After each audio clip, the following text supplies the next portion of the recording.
Қалдайған Қырғызстандың халқы біліп қойсын. Башқадағы көз қараш бар.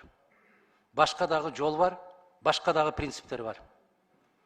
Мұндан күшті, мұндан құдіретті, мұндан ақылды, мұндан сауатты биліктағы болған, алар жоқ, жоғарғы кеңеш бар. Алар кетті, қалдайған халық қалды. Менің бүгінгі сөзімдағы тарих үшін қайрылам. Жоғарғы кеңеш өзінің ордын татықты алмайынша, көз қарандысыз мемлекеттік бір органға, нұқыра елдің өкіліне айламайынша, бізде әділетті мыйзамдар қабыл алынбайды. Мен жоғарғы кеңештер, илгерки жоғарғы кеңешті көргім келеді. Тұруқты, тәртіпті жоғарғы кеңешті көргім келеді. Жоғарғы кеңеш өзінің ордын иелегенін қалағым келеді. Жоғарғы кеңештің депутаттары президенттің администрациясының референті шақырса, чұрқап барғанын көргім келбейді. Алардың қол астында жаш баладай чұрқап, қағазын көтеріп, жалдырап, көзін қарап тұрғанды қалабайым. Сіз менен біз елдің өкіліміз. Сіз менен бізге ел doğuş берді.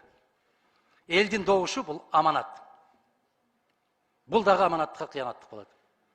Ел ішеніп doğuş бергенден кейін келіп, жүзді өзгертіп, теги жақ мындай деп атат, бұл жақ мындай деп атат деп ойнап кеттік. Демек ошол елдің берген ишенимине қиянаттық қылған болабыз.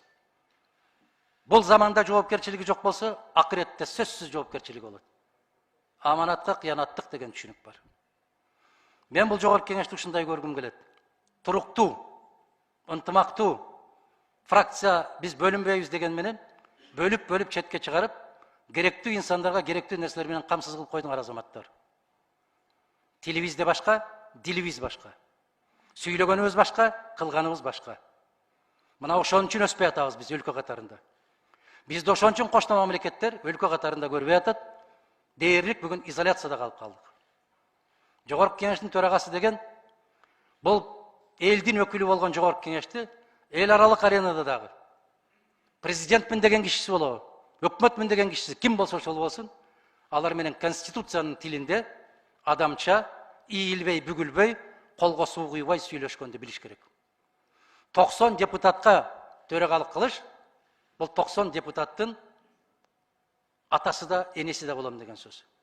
Тилекке каршы 120 депутат. Мышықа балапанды алдырғандай алдырдыңар, оозыңарға талқан салғандай болып отырып алдыңар.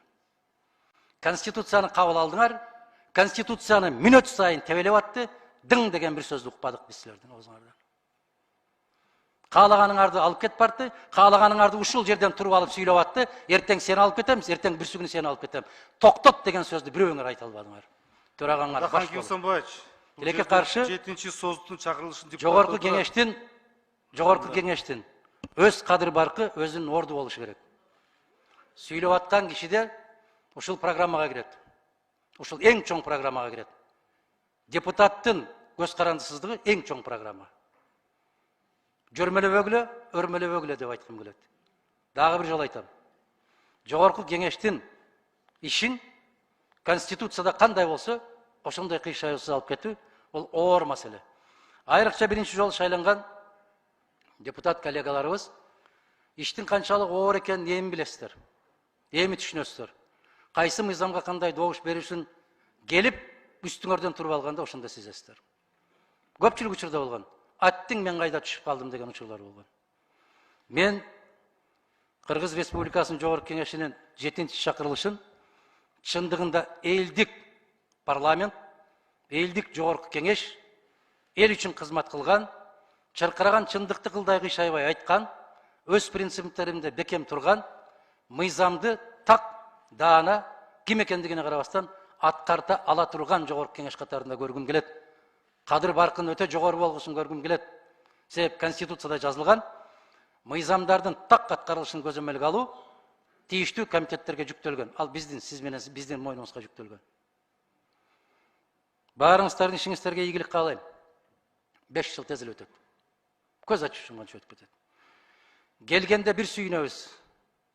Күн өткөн сайын кылчайып артты караганда жүрөгүбүз оорубагандай, аттың ушундай кылсам болмок экен дегендей болгон өкүнүчтөрдөн алыс болушун каалайм.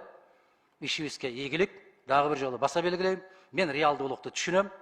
Кандай болуп жылуу сөз айткан менен бөлүнгөнүбүз бөлүнгөн, быркыратып, чыркыратып, мына ошол жападан жалгыз бүтүн Кыргызстан партиясы ушул мүнөттөргө чейин кабинетсиз отурат. Мына силердин ынтымактуулугуңар. Мына силердин баарына тегиз мамиле жасагандыгыңыздар. Bunday болбойт. İşibizге ийгилик болсун. Жараткан Аллах адилеттүүлүктүн жолунан адаштырбасын. Аман болуңуздар.